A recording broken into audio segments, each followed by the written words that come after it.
Okay, great, great.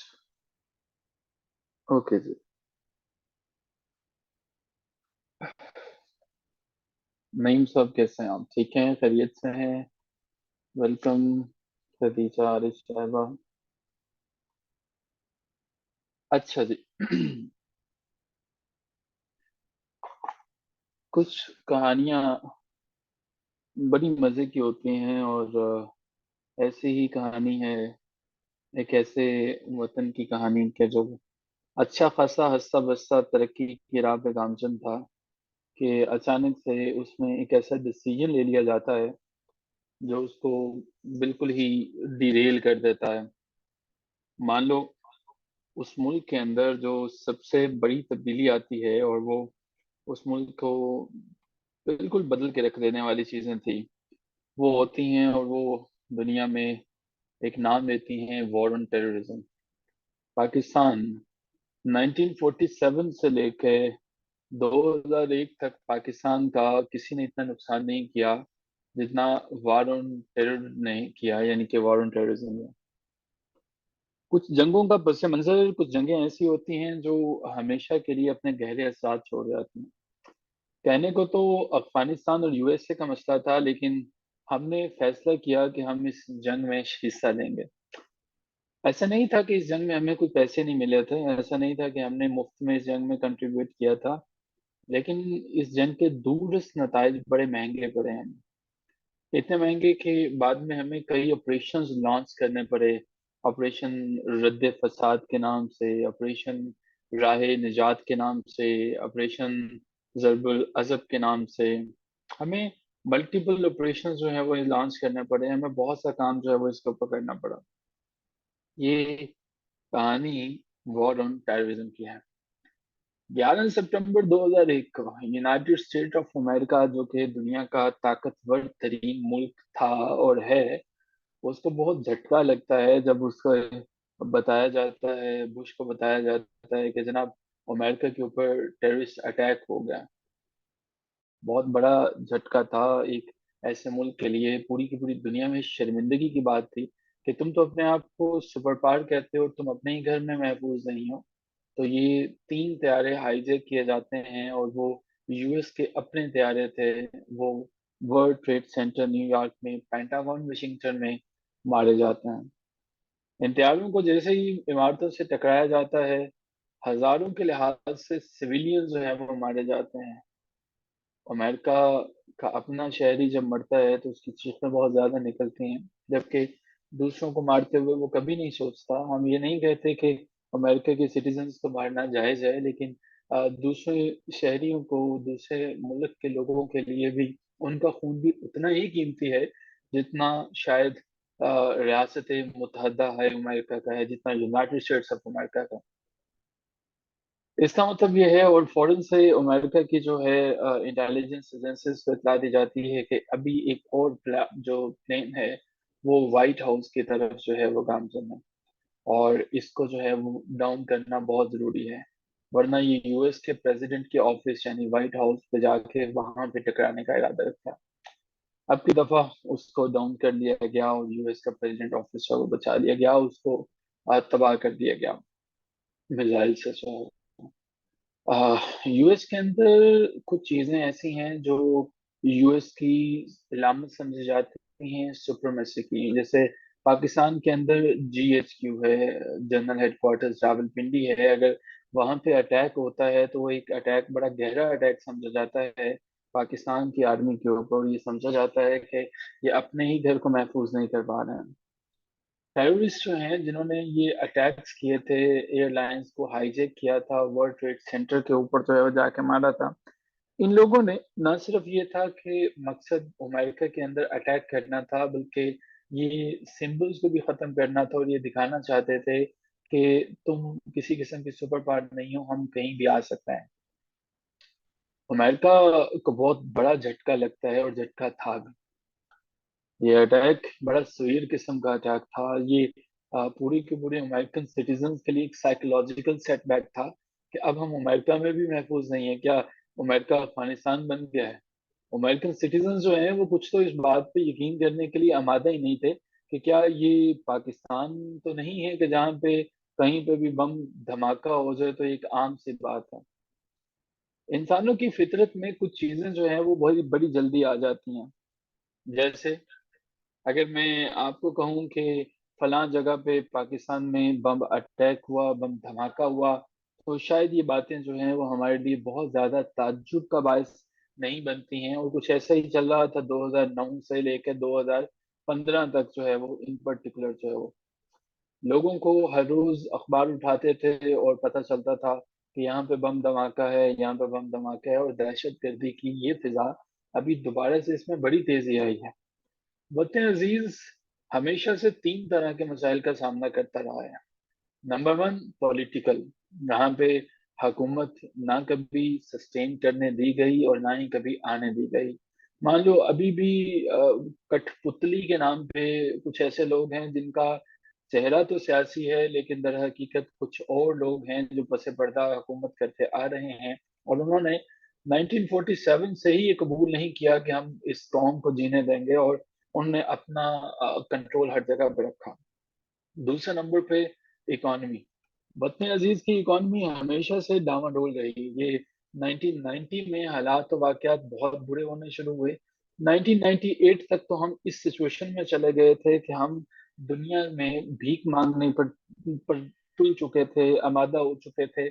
हमने जो international citizens के अकाउंट हैं उनसे पैसे भी निकालने शुरू कर दिए थे और उनको जबरदस्ती पीकेआर में कन्वर्ट करना शुरू कर दिया था ताकि हम अपनी इकॉनमी को बचा सकें।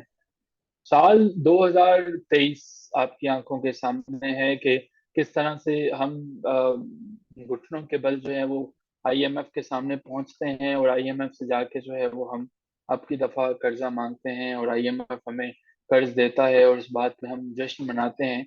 जहाँ पे हमसाया मुल्क जो है लाखों बिलियन डॉलर जो है वो अपनी टेक्नोलॉजी पे स्पेंड करता है, वहीं पे हम लोग ये देखते हैं कि हम लोगों को 1.2 बिलियन डॉलर्स मिलते हैं लोन के तौर पर, हम खुश होते हैं। इकोनॉमी, पॉलिटिकल और सिक्योरिटी, ये तीन मसाइल ने पाकिस्तान को नाजुकिस्तान बना दिया है और ये पाकिस्तान कभी भी इन मसाइल से नहीं निकल पाता। लेकिन अब की दफा तो ये अटैक जो है वो वहां पे अमेरिका में हुआ था, तो पाकिस्तान की स्टोरी कहाँ से आ गई? इसका मतलब ये है कि अमेरिकन सिटीजन्स बिलीव नहीं कर पा रहे थे कि यहाँ पे भी अटैक हुआ। लेकिन ये एक ऐसा अटैक था जिसने ये बताया कि तालिबान जो है वो अमेरिका की पॉलिसी से खुश नहीं है। बहुत से लोग जो अमेरिका को सपोर्ट करते थे उन्होंने बड़ा मातम किया कि ये गलत है।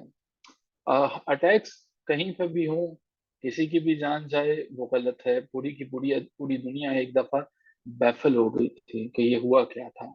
प्रेसिडेंट बुश उस वक्त एक स्कूल के दौरे पर थे जब उन्हें बताया जाता है, उनके पर्सनल सेक्रेटरी उनके कान में आके बताते हैं कि ये सिचुएशन है। लम्हा भर के लिए प्रेसिडेंट बुश जो है वो जब उन्हें ऑन कैमरा ये बात बताई जाती है, दर हकीकत वो बच्चों के साथ एक कहानी जो है वो सुनाने में मसरूफ थे। किसी सरकारी जो है वो दौरे पर थे, जैसे आपके वजीर आजम जो है वो लम्स यूनिवर्सिटी में पहुंचे हुए थे और वहां पे उनको सामना करना पड़ा। बुश को जब ये बताया गया तो बुश को ये समझ में नहीं आई कि किस तरह से हम लोग ये काम करें, कि हम कैसे पकड़ें। लेकिन सदर बुश ने अब अमेरिकन सिटीजन्स को बताया कि हम जमीन और आसमान एक कर देंगे, लेकिन हम जिन जिन लोगों ने इसको अटैक को स्पॉन्सर किया है, इस अटैक को किया है, हम उसे छोड़ेंगे नहीं। प्रेसिडेंट बुश बहुत परेशान था, बहुत घबराया हुआ था, परटर्ब था और उसकी इस सारी की सारी कंफ्यूजन की वजह समझ में भी आती थी। ये पहली दफा था कि अमेरिका को इतना बड़ा झटका उसकी ग्राउंड पे आके लगा था। जंग के दिनों में अटैक होना एक आम सी बात थी, लेकिन ये बहुत बड़ा झटका था जो अमेरिका को दिया गया। अब की दफा यूनाइटेड स्टेट्स ऑफ अमेरिका जो है वो पूरी की पूरी ताकत से वो अटैक करने की कोशिश करता है, जो आखिरकार बनते भी हैं। यहाँ पे हमारे पास दो राय आती हैं। कुछ लोग ये मानने के लिए तैयार ही नहीं है कि यूनाइटेड स्टेट्स ऑफ अमेरिका जो है उस पर अटैक किया जा सकता है। वो कहते हैं कि ये अटैक दर हकीकत अमेरिका ने खुद से प्लान करवाया था, इसी वजह से इस अटैक में शामिल जो 17 लोग थे वो तो सऊदी अरेबियन थे। 17 के करीब लोग सऊदी के थे। तो उनको किस तरह से लाइसेंस मिला, वो कैसे वहां पे रहे, कैसे वो काम करते रहे, लेकिन बहरकैफ ये एक दूसरी कहानी है। टेररिज्म। एंटोन लाइवन अपनी किताब पाकिस्तान हार्ड कंट्री में लिखते हैं, और ये आप अपने पेपर में कोट कर सकते हैं। टेररिज्म, दहशतगर्द कभी भी किसी भी मुल्क को खत्म नहीं कर सकते हैं, भले वो पाकिस्तान है, भले वो अमेरिका है, या कोई भी कंट्री है। वो दर हकीकत शहरियों को टारगेट करते हैं, खौफ व हरास की फजा फैलाते हैं, क्योंकि यही उनका मकसद है। अगर वो खौफ व हरास की फिजा को फैला देते हैं, तो इसका मतलब ये है वो इस चीज में कामयाब हो जाते हैं, और वो हुकूमत को इस काबिल बना देते हैं कि वो घुटनों के बल आके उनसे माहिदा करें।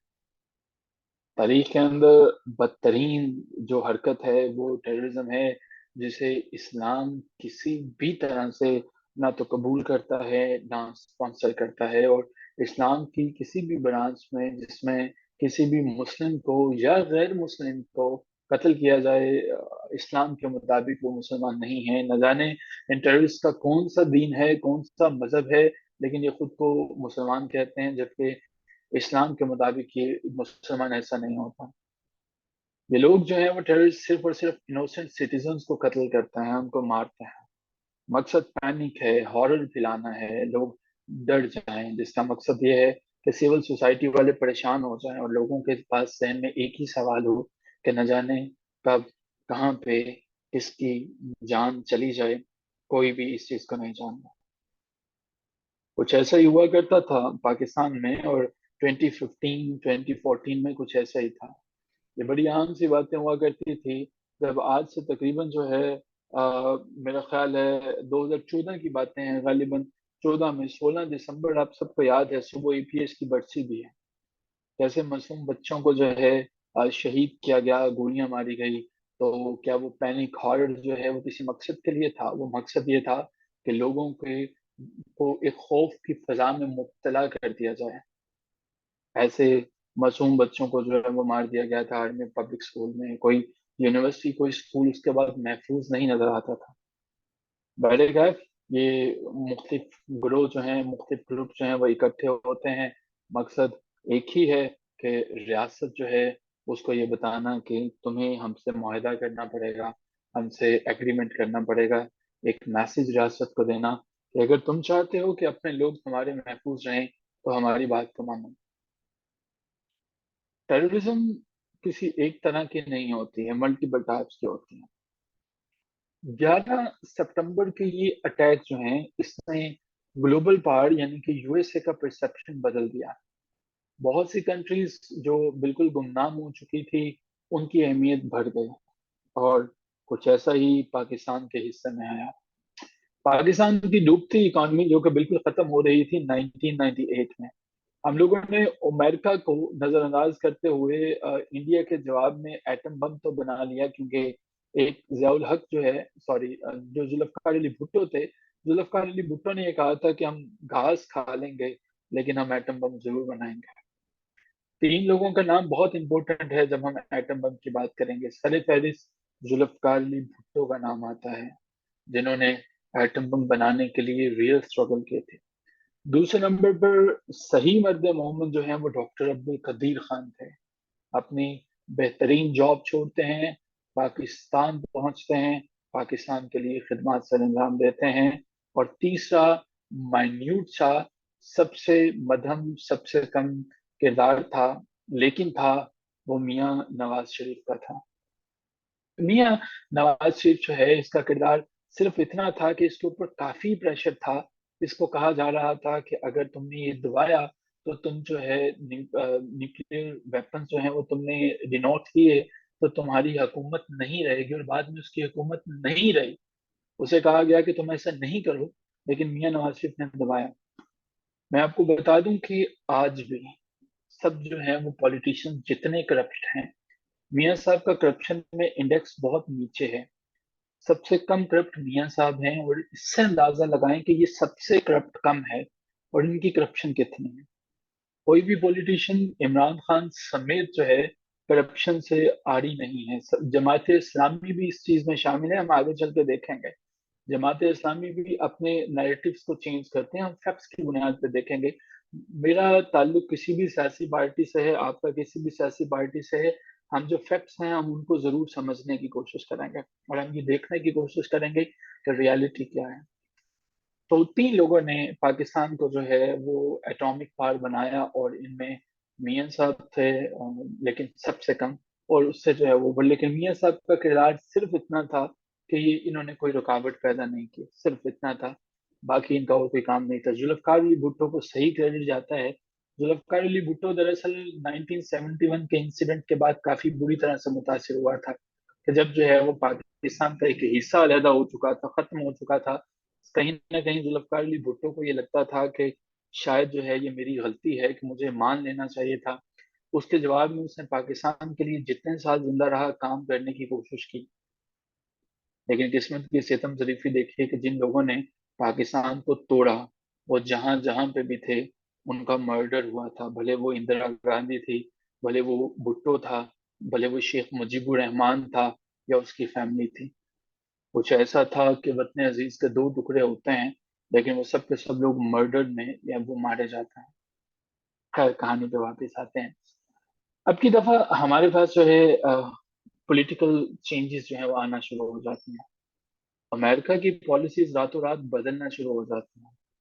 अब की दफा दुनिया की इकोनॉमी जो है वो हिलना शुरू हो जाती है। पाकिस्तान के ऊपर 1998 के अटैक्स के बाद काफी दबाव था।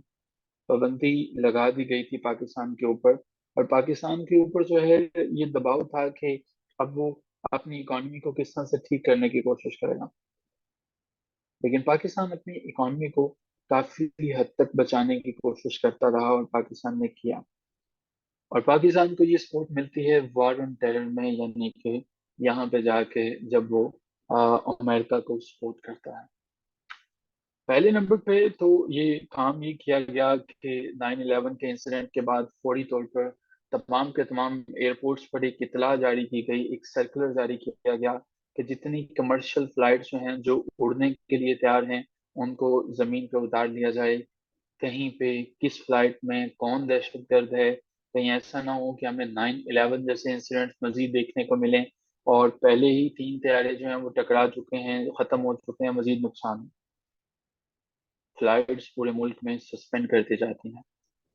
पूरी की पूरी एयरलाइन बिजनेस सर पकड़ के बैठ जाता है। एक फ्लाइट के मिस होने से लाखों डॉलर्स का नुकसान होता है। इतना नुकसान हुआ कि कुछ एयरलाइंस बैंकक्रप्ट हो गई, दिवालिया हो गई, और उनका बिजनेस खत्म हुआ। कुछ दिनों के फ्लाइट्स को ग्राउंड करने से अंदाजा लगा लीजिएगा कि 1 लाख से ज्यादा लोग बेरोजगार हो गए।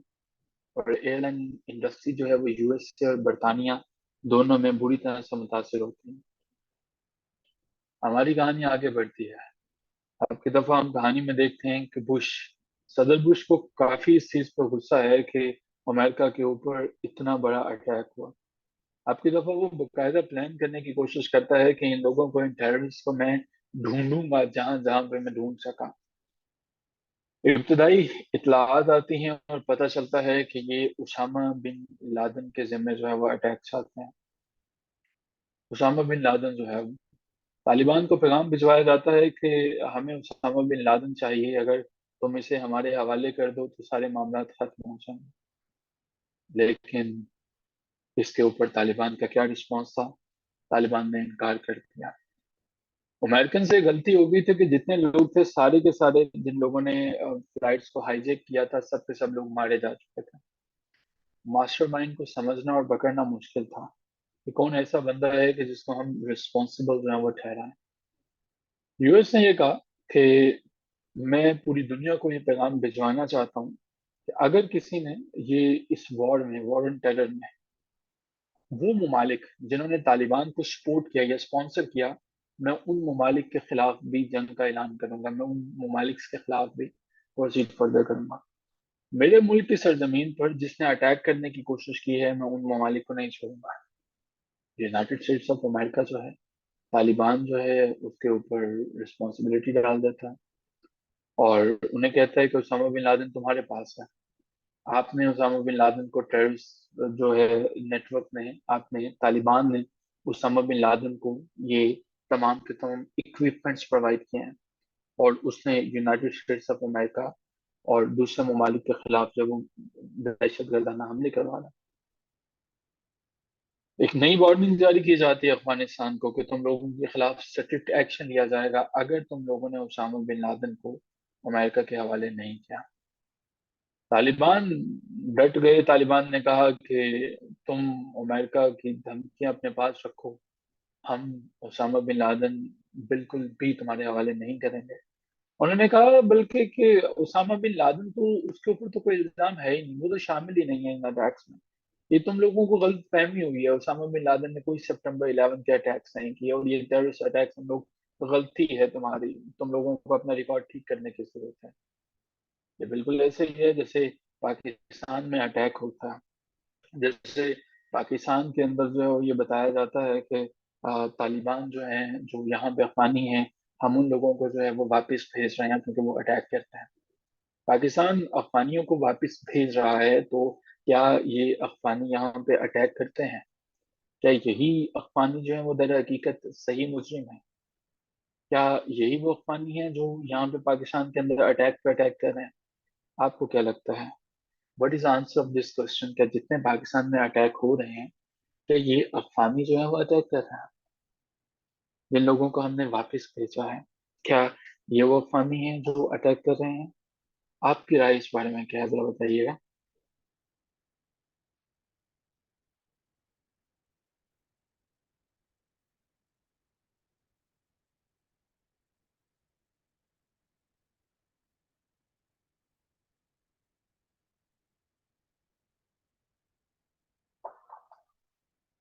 Very good.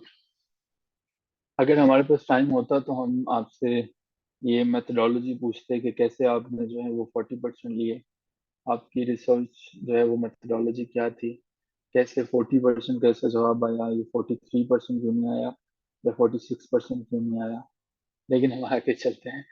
सो जी, देखिए, अफगानी जो है वो अटैक नहीं कर रहे, लेकिन हम उन्हें वापस भेजते हैं, और वापस भेजने का सबसे बड़ी वजह यह है कि हम अफगानी गवर्नमेंट के ऊपर जो है वो दबाव डालने की कोशिश कर रहे हैं। हम अफगानियों को बताने की कोशिश कर रहे हैं कि देखो, अगर तुम लोग बाज नहीं आए तो हम तुम्हारे शहरियों को वापस भेजेंगे, तुम लोग नमक हरामी कर रहे हो।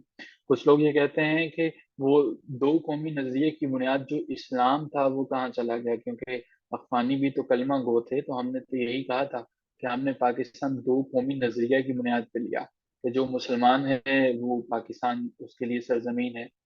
याद रखिएगा, मैं अक्सर कहता हूँ, और मैं यहाँ पे दोबारा कहूंगा, रियासतों का मजहब नहीं होता है, रियासतों का रिलीजन नहीं होता है।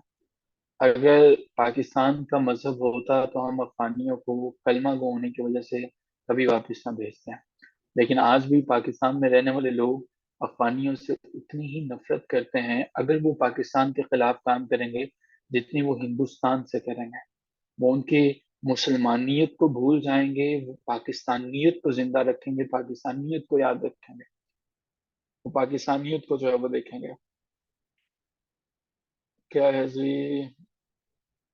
अच्छा जी, तो वो पाकिस्तानियत को देखेंगे। मजहब जो है, रियासत मजहब को नहीं मानती है। कोई रियासत कितनी भी कहे कि मैं मजहबी हूँ, मैं मजहबी हूँ, लेकिन वो सिर्फ लोगों से वोट लेने की हद तक होता है। कोई पॉलिटिकल पार्टी, कोई रियासत जो है वो मजहबी नहीं होती है। ये बातें आपको धीरे धीरे, आहिस्ता आहिस्ता, सुकून से, शांति से, अमन से समझ में आना शुरू हो जाए। थोड़े से अगर हम आगे चलते हैं तो यहाँ पे आपको पता चलेगा कि उसामा बिन लादेन जो है उसको कहा जाता है कि अगर आप लोग हमें नहीं देना चाहते हो तो उसामा बिन लादेन को किसी थर्ड कंट्री के हवाले कर दिया जाए, और हम कर देंगे अगर उसामा बिन लादेन के खिलाफ सबूत मिलता है। उसामा बिन लादेन पे शक इसलिए गुजरता है कि बहुत अरसा पहले उसामा बिन लादेन ने कहा था कि यूएसए दुनिया का बदतरीन मुल्क है, और उसने इसके लिए बड़ी खतरनाक जो है वो कैटास्ट्रॉफिक एपोकलिप्टिक जो है वो लैंग्वेज यूज किए थे। और हमारे पास जो है ये लैंग्वेज यूज करने से यूनाइटेड स्टेट्स ऑफ अमेरिका को एक शदीद धचका लगता है। तब से तालिबान के सख्त खिलाफ है अमेरिका। सितंबर 11 को ओसामा बिन लादेन ने भी कह दिया है कि भाई मेरी तो इसमें शमूलियत नहीं है। दरअसल ओसामा बिन लादेन ने इन अटैक्स के बाद इतना सीवियर किस्म का रिएक्शन एक्सपेक्ट नहीं कर रहा था। उसे नहीं लगता था कि इतना सीवियर रिएक्शन आएगा कि अमेरिका पूरी की पूरी दुनिया में किसी पर भी अटैक करने के लिए तैयार हो जाए। अमेरिका ने कहा कि देखो, हम उसामा बिन लादेन हमें चाहिए, अफगानिस्तान हमें दे दे, हम और कुछ नहीं करेंगे। उसामा बिन लादेन ने कहा देखो, मैं तो इसमें शामिल ही नहीं था, लेकिन हाँ, जिन्होंने ये काम किया वो बहुत अच्छा काम किया। जिन्होंने ये अटैक किया मैं उनको शाबाश देता हूँ, बहुत अच्छा काम किया, लेकिन मैं शामिल नहीं था। अब ये कहना कि उसामा बिन लादेन था या नहीं था, शायद ये एक बहुत मुश्किल स्टेटमेंट हो जाएगी। लेकिन बेडिकैफ अमेरिका ने माना कि यहाँ पे उसामा बिन लादेन शामिल था। उसामा बिन लादेन जो है उसके खिलाफ कोई कंक्रीट एविडेंस था नहीं था, ये हमें जो है बाद में आगे चल के पता चलेगा। लेकिन एक बात तय थी कि अमेरिका के ऊपर अटैक होना अमेरिका की वीक इंटेलिजेंस सिस्टम का मुंह बोलता सबूत था। इसने सदर बुश को मोबाइल अपने ही मुल्क में बड़ा बदनाम किया था कि तुम इस काबिल भी नहीं हो कि तुम ये डिटेक्ट कर सको कि तुम्हारे ही मुल्क में टेररिस्ट हैं वो रह रहे हैं, और इतनी इंपॉर्टेंट बिल्डिंग्स के ऊपर अटैक होता है। लोग जो हैं वो गुस्से से बड़े थे, और ये वो मुल्क है जहाँ पे लिटरेसी रेट 100% है। उन्होंने ये कहा कि सारे के सारे इल्जाम उसामा बिन लादेन पे तो लगेगा ही लगेगा, लेकिन उसके खिलाफ कोई एविडेंस भी जो है वो होना चाहिए ताकि प्रोसीड फर्दर किया जाए। अब की दफा अमेरिका जो है वो एक बड़े हुए गुस्से से जो है शेर की तरह या गीदड़ की तरह, जो भी आप इसके लिए लफ्ज यूज करना चाहें, लेकिन पागलों की तरह जो है वो भागा हुआ फिर रहा है। अमेरिका चाहता है कि वो कुछ ऐसा करे कि जिससे दुनिया को पता चले कि अमेरिका पे अटैक करना बहुत बड़ी गलती थी। सो कहानी हमारे पास आगे बढ़ती है। साल 2001, अक्टूबर की 7 तारीख है। 7 अक्टूबर 2001 को यूएस और बरतानिया जो है वो पहली दफा अपने अटैक्स का लॉन्च करते हैं अफगानिस्तान के शहर के ऊपर। अफगानी शहरी जो कि बड़े आराम सुकून से अपने कामों में मगन थे, और अचानक से अटैक होता है, और वो लोग हक्का बक्का रह जाते हैं कि ये क्या हुआ। यूनाइटेड स्टेट्स ऑफ अमेरिका और बरतानिया दोनों ने कहा कि देखो, हम दोबारा कह रहे हैं, हमारा मकसद ये है कि हम उन फंडामेंटलिस्ट को, उन लोगों को खत्म कर दें जो ये कहते हैं कि कत्ल जायज है, कुफार जो है वो इनको मारना जायज है, या जो अमेरिका के खिलाफ है। उन्होंने कहा हमारा मकसद अफगानिस्तान के ऊपर जमीन पर हमला करके इसको हासिल करना नहीं। हम ये चाहते हैं इस जमीन को रिप्लेस कर दें उन लोगों के साथ जो मॉडरेट है। उन्होंने कहा हम ये चाहते हैं कि ये जितनी तालिबान की सेंचुरीज हैं इन्हें खत्म करें, उनके नेटवर्क को खत्म करना। यूनाइटेड स्टेट्स ऑफ अमेरिका और ब्रिटेन जो हैं, दोनों ने ये कहा कि अफगानिस्तान खुले में सपोर्ट कर रहा है इन टेररिस्ट को, और टेररिस्ट जो है वो अफगानिस्तान के अंदर ऐसे पल रही है, वो एक माँ अपने बच्चे की परवरिश करती है। शायद अमेरिका की इस स्टेटमेंट से मैं इत्तेफाक करूंगा कि आज भी जो है अफगानियों में टेररिज्म को वैसे ही सपोर्ट कर रहे हैं और स्पॉन्सर कर रहे हैं जैसे एक माँ अपने बच्चे को स्पॉन्सर करती है। 2021 में ये हम ही थे जिन्होंने अफगानिस्तान को सबसे ज्यादा सपोर्ट किया था। 2021 से पहले भी ये हम ही थे जिन्होंने कई टन जो है वो गंदम भेजी थी अपने अफगानी भाइयों के लिए। और हम ही थे जिसने हर मोड़ पे अफगानिस्तान को सपोर्ट किया। हम ही थे जब अमेरिका यहाँ से गया और इंडियन मीडिया चीखता चिल्लाता रहा, लेकिन हम तालिबान को सपोर्ट कर रहे थे इनकी गवर्नमेंट को एस्टैब्लिश करने में। ये हम ही थे जिन्होंने दोहा अकॉर्ड में सपोर्ट किया। ये हम ही थे जिन्होंने तालिबान और अमेरिका के दरमियान जो है डोनाल्ड ट्रंप की हुकूमत में एक पीस की फजा को कायम करने की कोशिश की।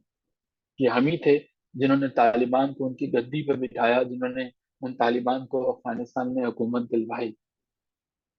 तालिबान ने यहाँ पे बैठते ही सबसे पहले जिस चीज को सैंक्शन किया वो पाकिस्तान के खिलाफ होने वाले अटैक थे, जो कि तहरीक तालिबान पाकिस्तान कर रही थे। तहरीक तालिबान पाकिस्तान साल 2007 में बनने वाली एक ऐसी ऑर्गेनाइजेशन थी जो पाकिस्तान के सिटी सवात से जो है वो अपना ऑपरेशंस का आगाज करते हैं।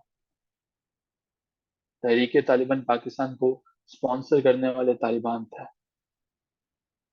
और यहाँ पे हमें जो है ये कहानी समझ में आती है कि कितनी बड़ी गलती थी कि हमने इनको सपोर्ट किया, स्पॉन्सर किया, और बदले में हमें क्या मिला?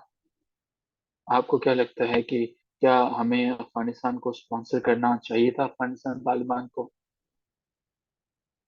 क्या ये एक अच्छा डिसीजन था? आपका इस बारे में क्या ओपिनियन है?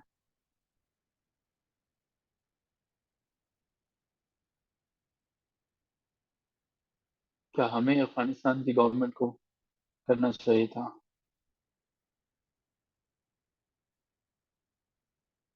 अर्ज़े हुनर भी वजह शिकायत हो गई, छोटा समूह था मुझसे बड़ी बात हो गई। देखा जो खा के तीर कमी गाह की तरफ, अपने ही दोस्तों से मुलाकात हो गई। तो हमें तो अपने ही दोस्तों से मुलाकात हो गई कि हम हमारे ही शहरियों को कत्ल करना शुरू कर दिया। हम ही पे जो है वो बम बरसाना शुरू कर दिए। तो देखा जो खा के तीर कमी गाह की तरफ, अपने ही दोस्तों से मुलाकात हो गई। खैर, coming back to the topic, United States of America एक कॉalition बनाता है जिसे नेटो के नाम से जाना जाता है। वो ये कहता है कि देखो भाई, नेटो के ममालिक को कहता है कि टेररिज्म पे हम लोगों ने खुले में इसको जवाब देना है। अगर आज अमेरिका महफूज नहीं है तो तुम ये मत समझो कि तुम्हारे ममालिक महफूज हैं। 40 नेशंस कॉalition जो है, जो नेटो था, नेटो फोर्सेस कहते हैं अमेरिका को कि हम आपको खुले में सपोर्ट करते हैं, हम आपको होल सेल में सपोर्ट कर रहे हैं, जो करना चाहते हो करो, हम तुम्हें वॉर अगेंस्ट टेररिज्म में सपोर्ट करते हैं। वॉर अगेंस्ट टेररिज्म शुरू हो जाती है और पूरी की पूरी दुनिया जो है वो यूएसए को सपोर्ट करती है। याद रखिएगा, दुनिया में जब किसी अमीर तरीन ममालिक के ऊपर अटैक किया जाता है तो पूरी दुनिया उसको स्पॉन्सरशिप करने में कमी नहीं छोड़ती है, लेकिन जब यही मसला होता है किसी गरीब मुल्क के साथ, जब यही मसला होता है फलस्तीन के साथ, तो यही ममालिक जो चीखते चिल्लाते हैं अपने चंद सैकड़ों में, चंद सौ लोगों के मरने में, यही अमेरिका आज जो है वो फलस्तीन में सीज फायर की जितनी भी दरखास्तें हैं उन पे वीटो कर देता है, सिक्योरिटी नेशंस में, सिक्योरिटी काउंसिल्स में उनको बंद कर देता है। तो शायद ये धोरेपन का, शायद ड्युअलिटी का, शायद हिपोक्रेसी का सबसे बड़ा नमूना है। ये लोग कहते हैं कि फलस्तीन में जो लोग मारे जा रहे हैं उनका कत्ल जायज है, क्योंकि वो हमास के लोग हैं। हमास वो है जो कि फलस्तीन के अंदर जो है वो ग्रोह है, जो कि अपनी ही जमीन को बचाता है। तो यही अमेरिका जब अपने लोगों पे अटैक होता है तो पूरी की पूरी 40 ममालिक को लीड करता है अफगानिस्तान की तरफ। दुनिया तब हैरान रह जाती है जब ओआईसी यानी कि ऑर्गेनाइजेशन ऑफ इस्लामिक काउंसिल, जो इस्लामी ममालिक की 57 ममालिक की तंजीम है, उन्होंने कहा यूएसए बिल्कुल ठीक कर रहा है और हमारा ब्रादर इस्लामी मुल्क जो है वो उसके खिलाफ जो दहशत गर्दाना हमले हैं उनके खिलाफ ये ऑपरेशन बिल्कुल ठीक है। इससे हमें ये भी पता चलता है कि ओआईसी से ज्यादा उम्मीदें वाबस्ता नहीं रखनी चाहिए। होना तो ये चाहिए था कि ओआईसी अफगानिस्तान से डिमांड करें कि आप उसामा बिन लादेन को हैंड ओवर करें। आखिर सिटीजन्स क्यों मरने चाहिए, लेकिन ओआईसी ने भी कहा कि बिल्कुल ठीक है।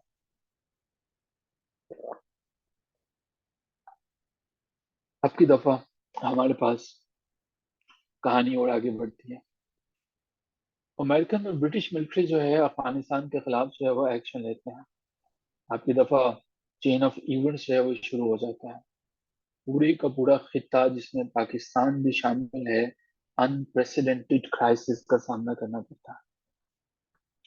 अमेरिकन ने अफगानिस्तान अमेरिकन जो है वो पाकिस्तान को तसल्ली देते रहे थे। उन्होंने कह दिया था, उन्होंने कहा था कि देखो भाई, घबराने की बात नहीं है। तुम लोगों को लगता है कि शायद अफगानिस्तान और पाकिस्तान का बॉर्डर काफी करीब है तो तुम लोगों के भी कोई अटैक होंगे पाकिस्तान पर, मेरे हमले बड़े शॉर्ट होंगे, बड़े टारगेटेड होंगे।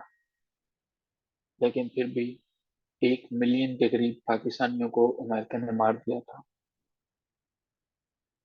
ये जंग हमें जल्दी खत्म होती हुई नजर नहीं मिलती है, नजर नहीं आती है, लेकिन खत्ते में एक ऐसा बदकिस्मत मुल्क भी था जिसको उसके नताइज को भुगतना था और कई सालों तक भुगतते रहना था। ये वो मुल्क था जिसके ऊपर इस वक्त आर्मी की हुकूमत थी, जनरल परवेज मुशर्रफ की, और इसका नाम पाकिस्तान है। पाकिस्तान, यूएस का जो कॉalition था, उन्होंने पाकिस्तान के साथ एक माहदा किया, पाकिस्तान से कांटेक्ट किया।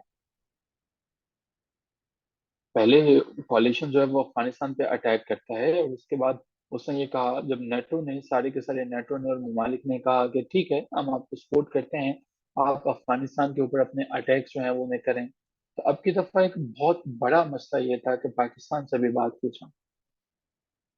पाकिस्तान के साथ जो बात होती है वो तो अगले पेज पे जाके मैं आपको समझा दूंगा, बता दूंगा। लेकिन तालिबान जो है, उनकी हुकूमत उन दिनों में हुआ करती थी मजार शरीफ में। मजार शरीफ, मान लीजिए जैसे पाकिस्तान का जो है वो GHQ है, तालिबान का मजार शरीफ भी कुछ ऐसा ही था। जगह बहुत इंपॉर्टेंट है। US और ब्रिटेन जो है वो इसके ऊपर अटैक करते हैं मजार शरीफ पर, और तालिबान जो है फौरन से पहले इस जगह से भाग निकलते हैं, छोड़ देते हैं।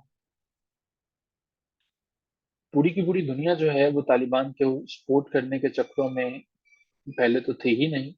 लेकिन अगर करती भी तो किस लिए, जब तालिबान ने खुले में कह दिया था कि हम तो कभी भी उसामा बिन लादेन को सपोर्ट नहीं करें। दुनिया ने देखा कि एक इंतहाई अकड़ में रहने वाले तालिबान को कैसे कुछ ही दिनों में मजार शरीफ जो है वो खाली करना पड़ा। कुछ ही दिनों में काबुल, जो अफगानिस्तान का कैपिटल था, वो भी गिर जाता है। और अब की दफा हम देखते हैं कि 7 अक्टूबर को शुरू होने वाला ये अटैक, एक महीने के अंदर अंदर जो है वो काबुल सारे का सारा खाली करवा लिया जाता है अमेरिका और ब्रिटेन आर्मी से। तालिबान जो है वो, उनके दरवाजे बंद होना शुरू हो जाते हैं दिन ब दिन जो है। आपकी दफा वो ढूंढते हैं सेंचुरीज को। आपकी दफा वो ढूंढते हैं वो पनाह गाहें, जहाँ पर जाके वो अमेरिकन से बच सकें। और बदकिस्मती से ये पनाह गाह उन्हें मिलती है खैबर पख्तूनख्वा के अंदर।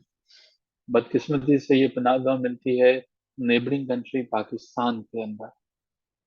और ये सिर्फ खतरनाक नहीं, बहुत खतरनाक होने जा रहा है। मजार शरीफ के अंदर जब तालिबान ने ये देखा कि मजार शरीफ हमारे हाथ में नहीं रहा, तो उन्हें पता चल चुका था कि काबुल भी ज्यादा अरसा तक नहीं रहा। और हमारी शिकस्त इसलिए यकीनी है क्योंकि जमीन पर रहते हुए अमेरिका और बरतानिया के जदीद तरीन प्यारे जो हैं वो, उनका जवाब देना मुमकिन नहीं था।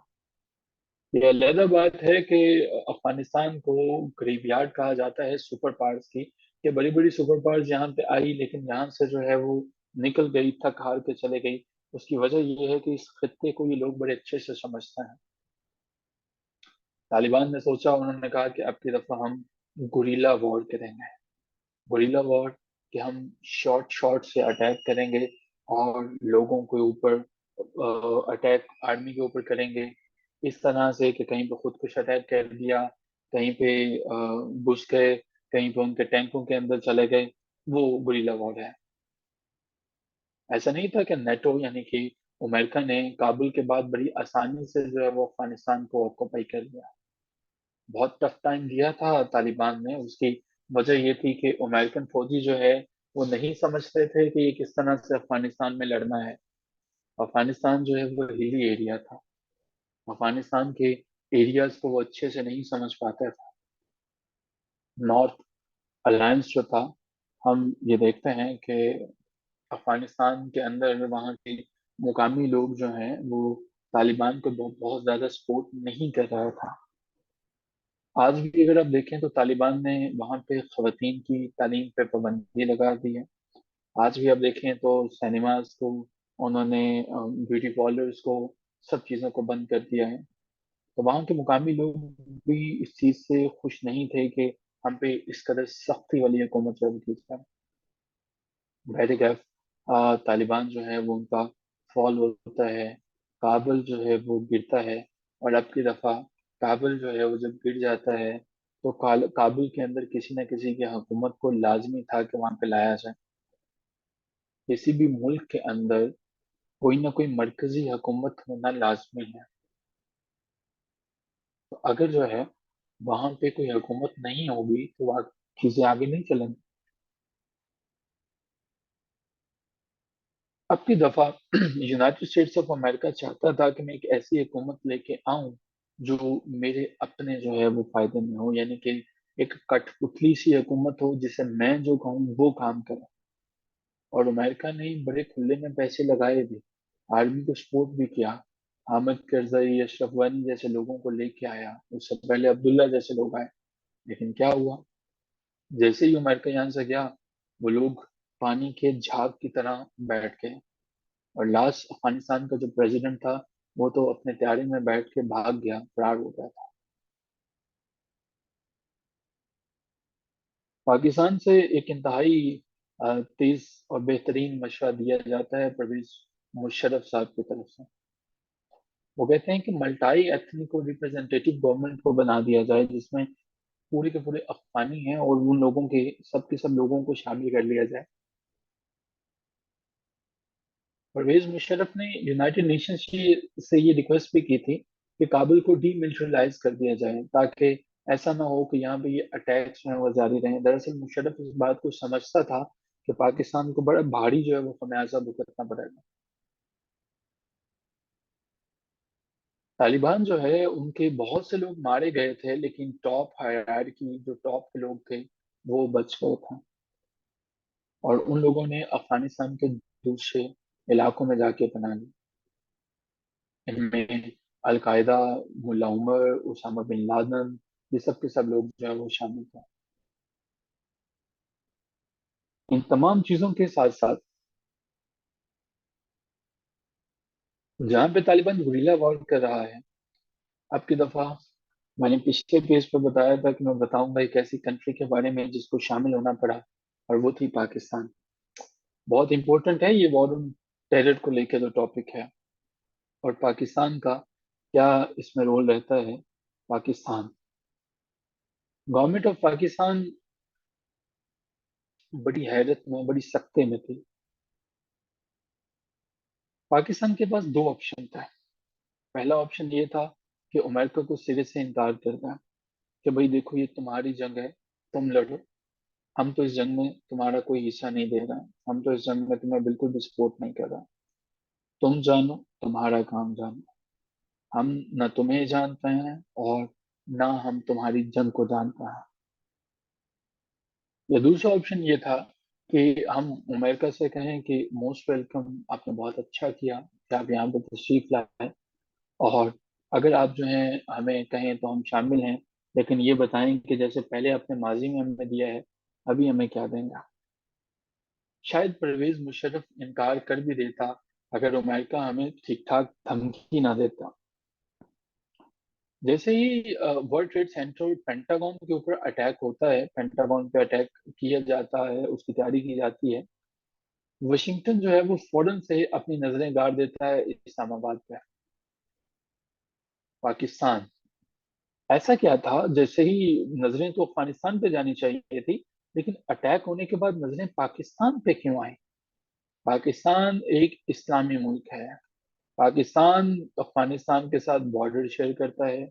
पाकिस्तान कहीं ऐसा तो नहीं कि न्यूक्लियर पावर है और ये भी तालिबान को सपोर्ट करे। तो इससे भी पहले कि अफगानिस्तान से पूछा जाए कि भाई तुम हम पे अटैक क्यों किया, ये जरूरी है कि हम ये देख लें कि बड़े भाई से पूछा जाए कि भाई ऐसा तो नहीं है हम अफगानिस्तान में लड़ेंगे, तो तुम रास्ते में आओगे, अगर तुम आओगे तो पहले हम तुमसे निपट लेते हैं, क्योंकि तुम्हारे पास जो है वो न्यूक्लियर वेपन्स मौजूद हैं। पाकिस्तान के साथ कांटेक्ट किया जाता है, पाकिस्तान सिरे से बताता है कि भाई मेरे से कांटेक्ट करने की तो कोई वजह ही नहीं बनती, मुझे तो पता ही नहीं है, ना मेरा कोई लिंक है इन लोगों के साथ, हमें किसी किस्म का कोई लिंक नहीं है, हम नहीं जानते हैं इन हमलों को। लेकिन इंटरनेशनल टेररिज्म में दुनिया पाकिस्तान को भी एक टेररिस्ट स्टेट के तौर पर देखती है, क्योंकि इस्लामाबाद में रहने वाले बहुत से लोग तालिबान को सपोर्ट करते थे। यहाँ पे इस्लामाबाद से मुराद पूरा पाकिस्तान है। इंटरनेशनल जब मैं काबुल की बात करता हूँ, मैं पूरे अफगानिस्तान की बात करता हूँ। जब वाशिंगटन की बात करते हैं, पूरे अमेरिका की, और जब इस्लामाबाद है, पूरे पाकिस्तान की बात है।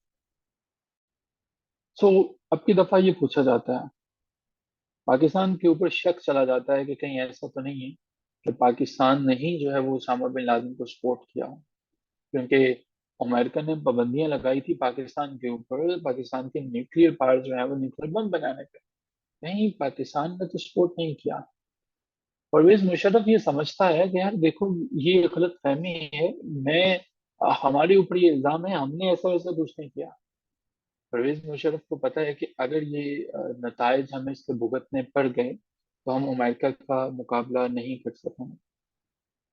अटैक सऊदीया के रेजिडेंट्स ने किया, टेररिस्ट हम बन गए, बस हमारा कसूर ये है कि हम बेगर्स हैं। हाँ जी। परवेज मुशर्रफ ने ये कहा कि अगर अमेरिका ने हम पे अटैक कर दिया, रियलिटी में आपको ये बता दूं, आप इस बात को तस्लीम करें या ना करें, हम कोई भी जंग अफोर्ड नहीं कर सकते हैं, टू बी वेरी ऑनेस्ट।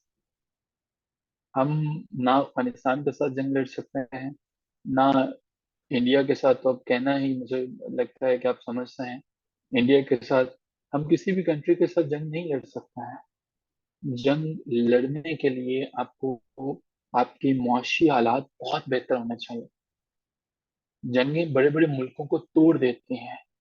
1991 के अंदर सोवियत यूनियन जो है, यूएसएसआर को कोल्ड वॉर जो थी उसने तोड़ दिया था, और जब वो अफगानिस्तान में जंग लड़ रहा था, 1921 से लेके 1991 तक जो है वो रहने वाला USSR, union of socialist social Republic जो है वो टूट जाती है।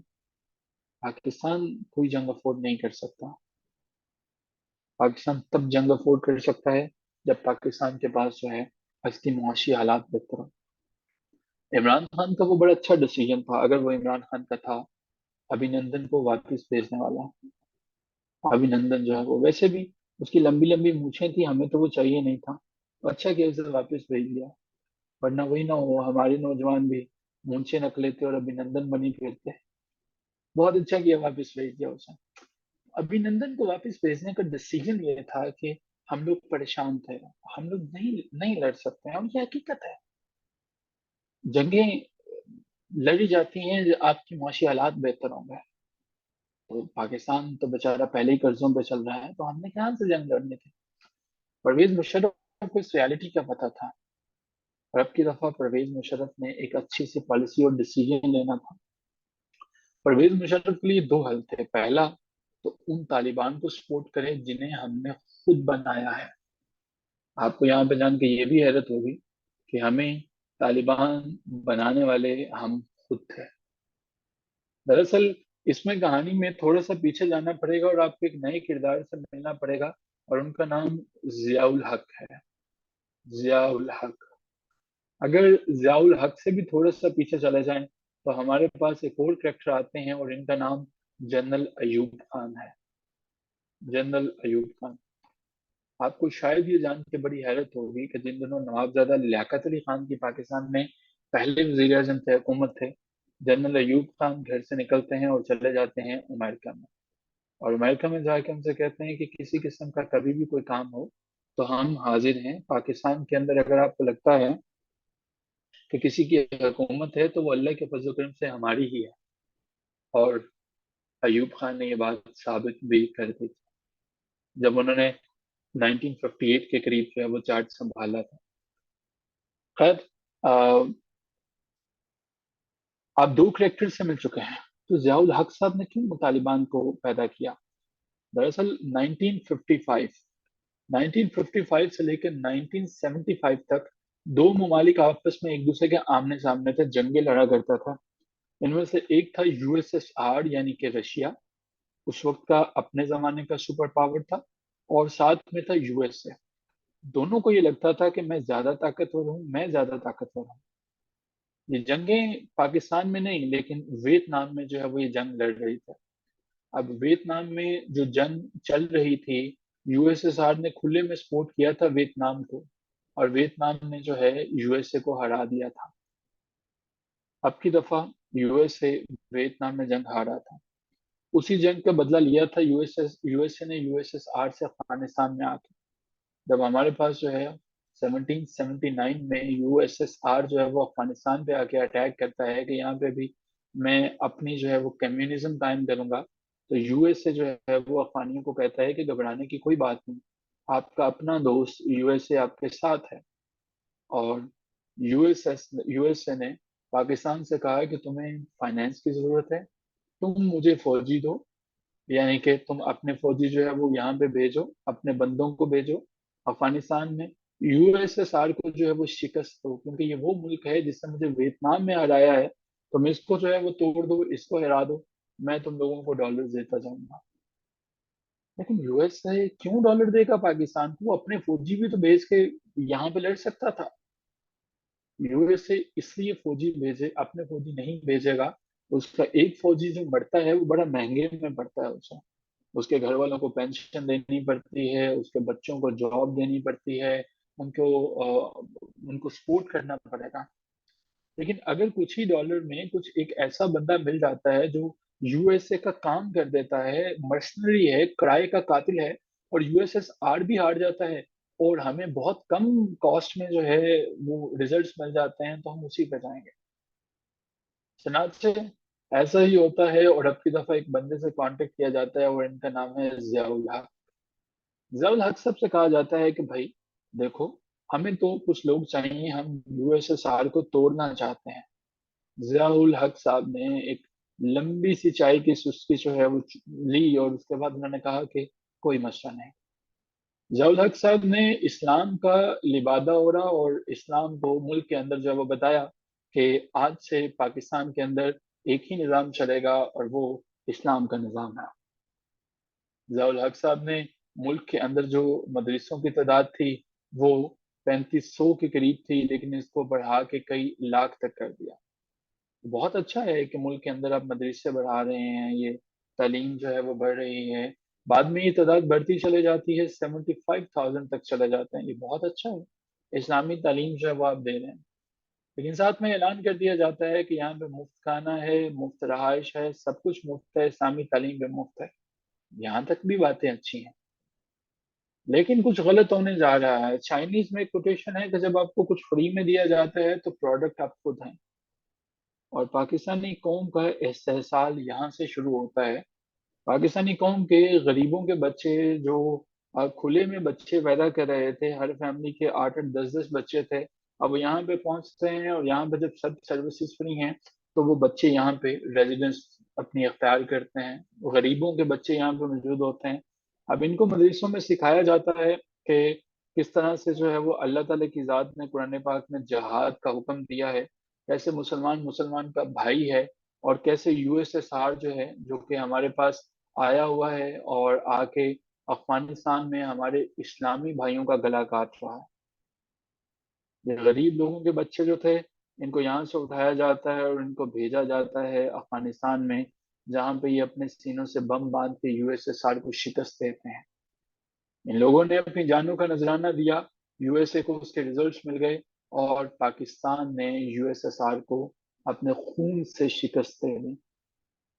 जियाउल हक साहब कहते हैं, जब आप गरीबों के खून का कत्ल करते हैं तो कुछ ऐसे ही आपको अपने खून का भी खून से कर्ज उतारना पड़ता है।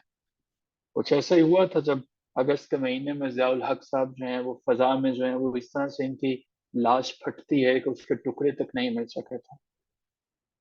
पाकिस्तान के अंदर मदरसा कल्चर को इतना प्रमोट किया। एक ऐसा मदरसा जहाँ पे पढ़ाने वाले की तालीम क्या है किसी को नहीं पता। एक ऐसा मदरसा जहाँ पे क्या पढ़ाया जा रहा है, उसका निसाब क्या है, किसी को नहीं पता। एक ऐसा मदरसा जहाँ पे ये नहीं पता कि यहाँ पे कितने बच्चे हैं जिन्होंने पढ़ा, वो क्या कर रहे हैं, किसी को नहीं पता। किसका सिलेबस क्या है, किसी को नहीं पता। कितने लोग जो हैं वो अफगानिस्तान में जा रहे हैं, किसी को नहीं पता। कौन है, किसने जहाद का दर्ज दिया, और ये कैसी जहाद है जिसे रियासत पाकिस्तान ने स्पॉन्सर किया, किसी को नहीं पता। अब गरीबों के बच्चों को भेजा जाता है, और तालिबान जो है वो हम खुद बनाते हैं। और यही वो तालिबान है, जब ये तालिबान हम पैदा कर देते हैं तो ये यूएसएसआर को शिकस्त दे देते हैं। अब हमने इनका क्या करना है? अब जो मदरसों में इतने बच्चे आपने रिक्रूट कर रखे हैं, अब उनका क्या करना है? रियासत इन तालिबान को छोड़ देती है कि अब हमें तुम नहीं चाहिए हो। लेकिन अब तालिबान कहते हैं कि अब हम किधर जाएंगे? फिर ही वजूद में आती है टीटीपी, तहरीक तालिबान पाकिस्तान। कि तुम लोगों ने हमें बनाया था, अब हम किधर जाएंगे? अब हम तुम पे अटैक करेंगे अगर तुम लोगों ने हमें सपोर्ट नहीं किया, स्पॉन्सर नहीं किया। खैर, अपनी कहानी में वापस आते हैं। बोर तो नहीं हो रहे आप लोग? समझ में आ रही है आपको?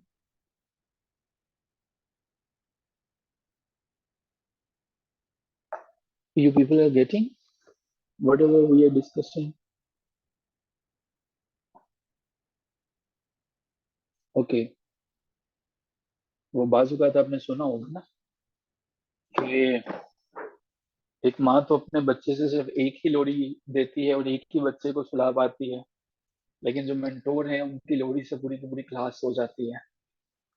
तो कहीं ऐसा ना हो कि आप सब भी जो है वो इससे सुनते सुनते जो है वो सो गए, और हमें तब पता चले जब 6 बजे हम पूछेंगे कुछ समझ में आया, तो आप ये कहें कि ये नहीं पता चला कि क्या हुआ था, लेकिन नींद बड़ी मजे की आई थी।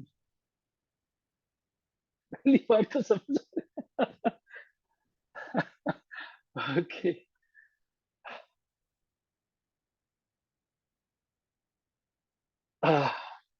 मैं अगले जहां तक तो जाकर माफ नहीं करूंगी। आह, अच्छा जी, कहानी में वापस आते हैं। मुशर्रफ, याद रखिएगा कि आर्मी सारे की सारी जो है उनकी एक ही स्ट्रेटजी होती है, एक ही पॉलिसी होती है, वो नहीं बदलती है। जैसे यूएसए की एक ही पॉलिसी है, यूएसए जो है वो एक ही पॉलिसी को अपनाएगा। और वो एक पॉलिसी क्या है? जो बात ट्रम्प कहेगा वही बात जो बाइडेन कहेगा, वही बात ओबामा कहेगा, वही बात बुश कहेगा, वही जेफरी थॉमसन कहेगा। सब के सब प्रेसिडेंट्स की एक ही बात होगी। पाकिस्तान आर्मी एक इंतहाई ऑर्गेनाइज्ड अदारा है, ये मैं नहीं, एंटोन लाइवन कहता है। यही वजह है कि जहां पे आप दुनिया में कोई भी रैंकिंग उठा के देख लें, पाकिस्तान बेचारा कहीं सिविलियन जो है वो नीचे होंगे। आप हेनरी इंडेक्स उठाएं, पाकिस्तान के पासपोर्ट की रैंकिंग देखें, पाकिस्तान जो है नहीं, कब्र है उनकी, जो उनके टुकड़े कुछ मिले थे उन्हें फैसल मस्जिद के बाहर दफनाया गया है, तो उनकी कब्र है, एग्जिस्ट करती है। पाकिस्तान हर जगह जो है वो नीचे है, लेकिन पाकिस्तान की आर्मी 7वें नंबर पे दुनिया की ताकतवर तरीन आर्मी है। आपको जरूर हैरत का झटका लगा होगा कि पासपोर्ट इंडेक्स में सबसे नीचे, औरतों के हकूक में सबसे नीचे, एजुकेशन में सबसे नीचे, हर चीज में सबसे नीचे। तो इस मुल्क की आर्मी के पास ऐसा क्या है कि ये बहुत से तरक्की याफ्ता ममालिक से भी आगे हैं, यानी 7वें नंबर पे हैं, और ये मुल्क के सिविलियन जो हैं ये सबसे नीचे हैं। एंटोन लाइवन की बात ही मैं कोट करना चाहूंगा। एंटोन लाइवन कहते हैं कि पाकिस्तान के अंदर एक नया पाकिस्तान मौजूद है, जहां पे आप जैसे ही जाते हैं, आपको वहां पे जाने से पहले आपका हेलमेट होना चाहिए, शिनाख्ती कार्ड होना चाहिए, और आपको रूल्स एंड रेगुलेशंस फॉलो करने हैं। यहाँ पे आप इशारे नहीं तोड़ सकते, यहाँ पे आप कत्ल नहीं कर सकते, यहाँ पे आपको रूल्स के मुताबिक चलना पड़ेगा। और ये आर्मी के कैंट्स का एरिया है, जहाँ पे कैंट्स हैं, और ये लोग जो हैं वो हाईली मुनज्जम लोग हैं। जो पॉलिसी जहाँ पे इशफाक परवेज कियानी की थी वही बाजवा की है, वही हाफिज साहब की है, और वही आने वाले बाद में लोगों की होगी। आर्मी की पॉलिसी, जनरल ने जो एक दफा कह दिया वो बात नहीं बदलेगी, चाहे वो जो मर्जी हो जाए। और यही वजह है, यही यूनिटी है जिसकी वजह से ये लोग आगे चलते हैं। मुशर्रफ को पता था कि हम लोगों ने माजी में तालिबान को जो है वो बनाया है, अब की दफा हम उन्हीं तालिबान को सपोर्ट करें जिनको हमने खुद पैदा किया है, या हम अमेरिका को सपोर्ट करें। अपने लोगों का पता होता है कि वो कितने बारे में। परवेज मुशर्रफ के पास एक ऑप्शन ये भी था कि वो हीरो बन जाता, यानी कि तालिबान की नजर में हीरो बन जाता, और वो अमेरिका को कहता कि खबरदार, अगर तुमने अफगानिस्तान की सरजमीन पर या तालिबान के खिलाफ अटैक करने की कोशिश की, इन्हें तुमने ही बनाया था और अब तुम इनको इनको जो है वो मुद्दे इल्जाम ठहरा रहे हो। लेकिन ऐसा नहीं हो सका। अमेरिका को रेजिस्ट करना शायद मुशर्रफ साहब के बस की बात नहीं था। मुशर्रफ साहब ने ये सोचा कि यूएस जो है वो उसके साथ मैं मिलता हूँ, और पाकिस्तान ने फैसला किया कि मैं अमेरिका के साथ खड़ा रहूंगा, और हम अमेरिका को सपोर्ट करेंगे अफगानिस्तान के खिलाफ। अब की दफा पाकिस्तान ने ये डिसीजन लिया, और ज़ाहरी तौर पर हमारी डूबती हुई इकॉनमी एक दफा फिर से जिंदा हो। अब की दफा हमारी इकॉनमी जो है वो दोबारा से जिंदा होना शुरू हो जाती है।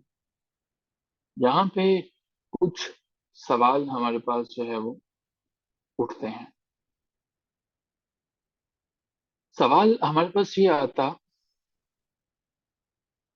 कि पाकिस्तान 1947 से बाद अपनी इकॉनमी को क्यों नहीं संभाल सकता? क्या क्या वजह है हमारे पास जो है पाकिस्तान के साथ जो है वो ऐसा ही क्यों होता है कि पाकिस्तान हमेशा से इसकी इकोनॉमी बद से बदतरीन होती चले जाती है? क्या पाकिस्तान को वाकईतन ऐसे मसाइल का सामना करना पड़ रहा है, या हमारे पास कुछ और मसला है, कहीं पे कोई और प्रॉब्लम है, कोई और लोग हैं जो ये चाहते हैं कि पाकिस्तान की इकोनॉमी कभी भी ठीक ना हो? ये कौन से लोग हैं? इन तमाम चीज़ों को हम देखने की कोशिश करते हैं। बैरिकैफ पाकिस्तान ने ये कोशिश की कि हम लोग जो हैं वो एक डिसीजन लेते हैं, और वो डिसीजन ये लेते हैं कि हम लोग जो हैं इसको सपोर्ट करेंगे।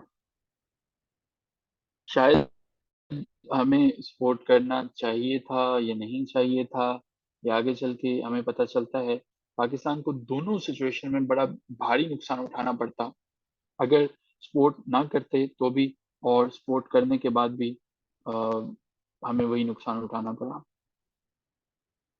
हबीब जालिब ने बड़ी अच्छी बात कही थी, बेनाम से सपने दिखला कर, ए दिल हर जा न फिसला कर, ये देश है अंधे लोगों का, ए चांद यहाँ न निकला कर। यहाँ उल्टी गंगा बहती है, इस देश में अंधे हाकिम हैं, ये देश है अंधे लोगों का, ए चांद यहाँ ना निकला कर। यहाँ राकम सारे लिखते हैं, कवानीन यहाँ ना टिकते हैं, और यहाँ पर कारोबार बहुत, इस देश में गुर्दे बिकते हैं। यहाँ डॉलर डॉलर होती है, कसौटी है जीडीपी, और कुछ लोग हैं आलीशान बहुत, और कुछ का मकसद रोटी है। ये देश है अंधे लोगों का। हमें डॉलर चाहिए थे, और वही डॉलर्स हमें यहाँ पे मिलना शुरू हो गए। वही मकसद था। प्रेसिडेंट मुशर्रफ जो है वो उन्होंने डिसीजन ले लिया, और अब डिसीजन को पाकिस्तान को भुगतना था। मुशर्रफ साहब जो है वो इसको सपोर्ट करना शुरू कर देते हैं, और हमारे पास मुशर्रफ की जो एबिलिटी थी डिसीजंस को लेने की, वो शायद इतनी कमजोर थी कि उन्होंने ज्यादातर लोगों से इसको डिस्कस भी नहीं करना मुनासिब समझा। मुशर्रफ के बारे में बहुत से लोगों ने शक किया कि मुशर्रफ ये आपने डिसीजन कैसे ले लिया इतना बड़ा पाकिस्तान के लिए, कि आपने कुछ ही दिनों के अंदर अंदर अमेरिका को कहा कि हम आपके साथ हैं। आपने अमेरिका को कुछ ही दिनों में 11 सितंबर के बाद बता दिया। लोग तो अपने पूरे के पूरे मुल्क के लोगों से पूछते हैं, दानश्वरों से पूछते हैं, आपने किससे पूछा? लेकिन इस पे मुशर्रफ ने किसी को जवाब देना मुनासिब नहीं समझा। मुशर्रफ ने बहरे कैफ बाद में स्टोरी को कवर करने की कोशिश की कि देखो भाई, मैं आप लोगों को कॉन्फिडेंस में लेना चाहता था, मैं लेना चाहता हूँ। इसके बड़े नुकसानात होते पाकिस्तान के लिए अगर हम जो है वो अमेरिका को जवाब दे देते। इससे हम लोग जो है वो बड़े नुकसानात में होते, लेकिन फैसला लेने के बाद, यानी कवर अप स्टोरी जो है वो सुनाई गई। मुशर्रफ ने कहा कि अगर हम अमेरिका को जवाब देते तो हम पूरे का पूरा मुल्क हमारा तबाह हो जाता, अमेरिका ने हम पे अटैक कर देना था। और उन्होंने कहा कि पाकिस्तान जो है वो एक रिस्पॉन्सिबल स्टेट है, और हम लोग जो हैं वो अपनी इकोनॉमी को बचाने की कोशिश करेंगे। वही बात कि यहाँ पे डॉलर डॉलर होता है, तो डॉलर जो है वो हमें चाहिए था। प्रेसिडेंट मुशर्रफ ने ये कहा कि देखें भाई, हम अमेरिका के लोगों के साथ करें इन हालात में, और जहाँ जहाँ पे तालिबान को के खिलाफ पाकिस्तान की पाकिस्तान की एयर स्पेस की, पाकिस्तान की जमीन की जरूरत है, पाकिस्तान हर वो चीज मुहैया करेगा। उर्दू में एक कहावत आपने सुनी होगी, आ बैल मुझे मार। और कुछ ऐसा ही यहाँ पे होने जा रहा था। यूएस को जब ये बताया गया कि पाकिस्तान तो फौरन से मान गया, शायद यूएस को भी यकीन नहीं था कि पाकिस्तान इतनी जल्दी मान जाएगा। यूएस ने फौरन से कहा कि ये तो बहुत अच्छा है। पाकिस्तान के खिलाफ जितने सैंक्शन जो कि पाकिस्तान में एटमी धमाके करने के बाद लगाई गई थी, हटा दी गई। पाकिस्तान को जो है वो खुले में सपोर्ट करना शुरू किया गया। पाकिस्तान और इंडिया से रिलेटेड जितनी भी पाकिस्तान के ऊपर रिस्ट्रिक्शंस थी वो हटा दी गई। प्रेसलर प्रेसलर बेसिकली एक ऐसा हमारे पास जो है डॉक्यूमेंट था जिसने पाकिस्तान की इमदाद बंद कर दी थी, जब से पाकिस्तान ने जो है वो एटमी धमाके किए थे।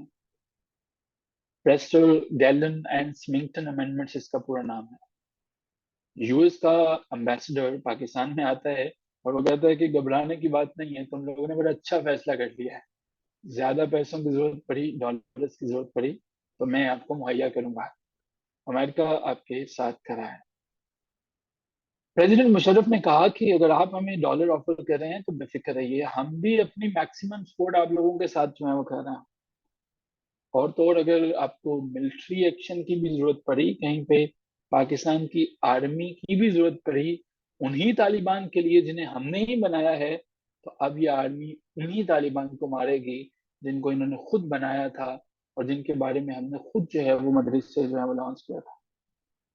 आज भी जियाउल हक जो है वो मदरसा में किसी में पूछेंगे तो जियाउल हक मदरसों के लिए एक बहुत बड़ा जो है वो फिगर है, वो बड़ी रिस्पेक्ट करते हैं।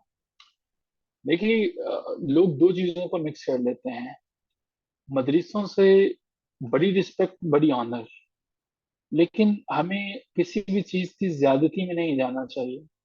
पाकिस्तान सालाना 5 लाख के करीब जो है वो कारी हजरात पैदा कर रहा है। ये कारी हजरात की खपत क्या है, ये कहाँ पे लगेंगे, ये कहाँ पे जाएंगे। आप एक छोटा सा काम भी करते हैं, आपने जानवरों के इलाज के लिए भी जो है वो आपको डीवीएम डॉक्टर चाहिए होता है, आपने वो भी सरकारी हॉस्पिटल्स में डॉक्टर्स की तैनाती की है, लेकिन आपने इंसानों के दिमागों को तब्दील करने के लिए जो कारी साहिबान आप लगा रहे हैं, आपने उनकी तालीम का कोई जायजा नहीं लिया। आप उनके ऊपर कोई किसी किस्म की पाबंदी नहीं लगाते हैं। आपकी मसाजिद में आपको बच्चों को पढ़ाने वाले कारी साहब किस किस्म की तालीम है। सरकारी स्कूल में मतलब 20 से 25 हजार या 40 हजार की सैलरी पे अब एक इंतहाई पढ़ा लिखा बंदा जो है वो, जिसके पास मास्टर्स या एमफिल की डिग्री है और कई केसेस में वो पीएचडी है, अब उसको जो है वो चंद एक डॉलर्स के ऊपर रखते हो, लेकिन उसके लिए भी कई तरह के उसको टेस्ट जो है वो पास करना पड़ते हैं, तो पीपीएससी पास करना पड़ता है। और एक ऐसा बंदा जिसने कौम को, बच्चों को इंतहाई इंपॉर्टेंट तालीम देनी है, उसके लिए कोई क्राइटेरिया नहीं। वो जुमे में लोगों को क्या बता रहा है, ये किसी का कोई चेक एंड बैलेंस नहीं। ये वो इस्लाम तो नहीं है जो सरवरे कायनात हजरत मोहम्मद मुस्तफ़ा सल्लल्लाहु अलैहि वसल्लम ने दिया। आप दारे सफ़ा के मुकाम पे तालीम दिया करते थे, प्रॉपर चेक एंड बैलेंस होता था। आपने लोगों की ड्यूटी लगाई होती थी कि आपका जो हाकिम है वो तालीम क्या देता है। हजरत उमर रजी अल्लाह तआला अन्हा के दौर में हजरत उमर जो है वो खुद बहुत सी मसाजिद में ये जांचा करते थे, जो तालीम दी जाती है वो इस्लाम के अकायद के मुताबिक है। हम पाकिस्तान में, पाकिस्तान अकेला जो है वो मुस्लिम कंट्री नहीं है, लेकिन इसके साथ साथ टर्की है, वहां पे अगर हर जुमे को, ईरान है वहां पे हर जुमे को कारी साहिबान को जो है वो एक खुतबा भेजा जा सकता है जो इस्लाम के स्कॉलर तैयार करते हैं। तो पाकिस्तान में ऐसा क्यों मुमकिन नहीं है? इसका मतलब कहानी में कोई और करेक्टर इन्वॉल्व है जो ये चाहता था कि ऐसा हो, और ये वही लोग थे जिन्होंने डॉलर्स के एवज जो है वो इनको बेचा। अब की दफा मुशर्रफ ये कहते हैं कि हम लोग इस चीज को फुली कन्विंस हैं कि एविडेंसेस मौजूद हैं, सितंबर 11 के इंसिडेंट को उसामा बिन लादेन ने ही कंडक्ट किया है, और उसामा बिन लादेन जो है उसको बिल्कुल मारा जाना चाहिए, और पाकिस्तान जो है हम लोग बिल्कुल सपोर्ट करते हैं। और हम अपने पहले वाले बयानात भी वापस लेते हैं कि जिसमें हमने कहा था कि उसामा बिन लादेन शामिल नहीं हो सकता, हम उन बयानात को भी लेते हैं। अब हमें लगता है कि आप ठीक कर रहे हैं क्योंकि आपने डॉलर्स हमें पे कर दिए हैं। Pakistan United States of America के साथ और दूसरी कंट्रीज के साथ जो है वो हाथ मिला लेता है।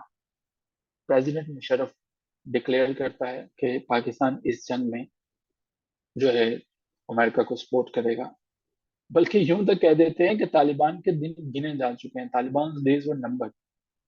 पाकिस्तान हर किस्म की सहूलियात जो है वो प्रोवाइड करता है, और हम ये देखते हैं कि इतनी सहूलियात तो शायद अमेरिका ने सोची भी नहीं होंगी। तालिबान की पोजीशन जो है काफी वीक होती है।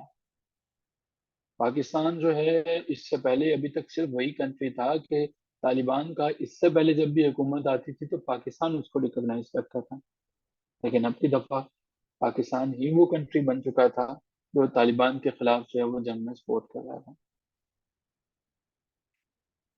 हबीब जालिब साहब को भी वीटो वाले ले गए होंगे, वो पाबंद सलासल रहा करते थे, नहीं साहब है। वो नईम साहब, उनको काफी दफा कैदो सऊदतें बर्दाश्त करनी पड़ी थी। तो जी, तालिबान की वॉर मशीनरी चलती है। इस्लामाबाद ने बड़ी बहादुरी से सपोर्ट किया शुरू में तालिबान को, जब कभी तालिबान जो है वो इनकी हुकूमत आई थी, और हमने बाद में भी किया, 2021 में भी किया। लोग कहते हैं कि पाकिस्तान तालिबान को क्यों सपोर्ट करता है। उसकी दो वजह है कि तालिबान कहते हैं कि केपीके का इलाका जो है वो मेरा है, ये ड्यूरेंट लाइन जो है वो है ही नहीं। पाकिस्तान चाहता है कि मेरी इंडिया के साथ पहले ही बिगड़ते हालात हैं, तो मैं अफगानी के साथ ठीक है। तो अब की दफा गरीब ममालिक जो हैं उनके ऊपर प्रेशर जो है वो बहुत ज्यादा लागू किया जाता है।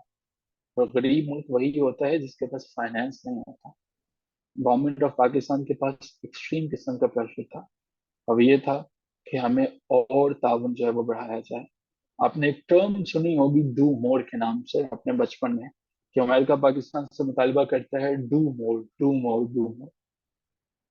जनरल मुशर्रफ जो है वो ये कहता है कि ठीक है, अब की दफा जो है हम डू मोर करते हैं। उन्होंने कहा ये बहुत लाजमी है कि हम तालिबान को जो है वो अपरूव करें। अमेरिकन ने पाकिस्तान के लिए वैसे भी कोई ज्यादा जगह छोड़ी नहीं थी। अमेरिकन ने जब देखा कि पाकिस्तान के हौसले इतने पस्त हैं कि ये तो हमारी एक ही कॉल पे मान जाते हैं, तो प्रेसिडेंट बुश ने तो बड़ा ब्लंटेंटली बता दिया था कि देखो, या तो मुशर्रफ तुम हमारे दोस्त हो या तुम हमारे दुश्मन हो। जिसका मतलब परवेज मुशर्रफ बखूबी समझते थे कि दोस्त का मतलब ये है कि अमेरिका कम से कम मेरे लोगों को नहीं मारेगा, और दुश्मन का मतलब ये है कि अमेरिका इस जंग में मेरे पे भी अटैक करेगा। अमेरिकन के इस जेस्चर ने परवेज मुशर्रफ को हिला के रख दिया था। आ, वो सोचता था कि अगर मैंने अमेरिका को ना कर दी, कहीं ऐसा ना हो कि अमेरिका इंडियन की बेसिस इस्तेमाल करे अफगानिस्तान पे अटैक करने के लिए, और मेरे ऊपर भी अटैक करना शुरू कर दिया। और वैसे भी हमारे पास डॉलर तो थे नहीं। पाकिस्तान जब से वजूद में आया था, हम लोगों को सिक्योरिटी थ्रेट्स का सामना था इंडिया की तरफ से। वजह ये थी कि हमने ऑपरेशन जिब्राल्टर लिया था, कश्मीर के इश्यूज को लेके हम बहुत संजीदा थे। आपको शायद पता होगा कि 11 दिसंबर को इंडियन कोर्ट्स ने ये ऐलान कर दिया कि जो बीजेपी गवर्नमेंट ने 2019 के अंदर जो है ये ऐलान किया था कि कश्मीर का स्पेशल स्टेटस जो है वो उसको रिवोक कर दिया था।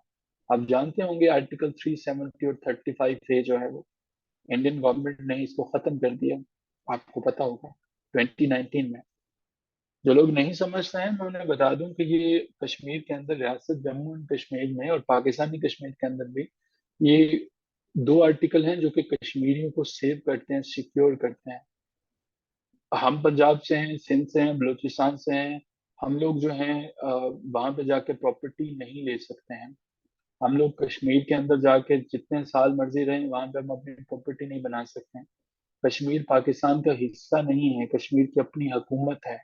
आजाद रियासत जम्मू एंड कश्मीर है। वो लोगों का अपना वजीर आजम है, अपना प्रेसिडेंट है, अपनी सुप्रीम कोर्ट है, अपना कैपिटल है, सब कुछ अपना है। हम लोगों के साथ सिर्फ उनका इल्हाक है।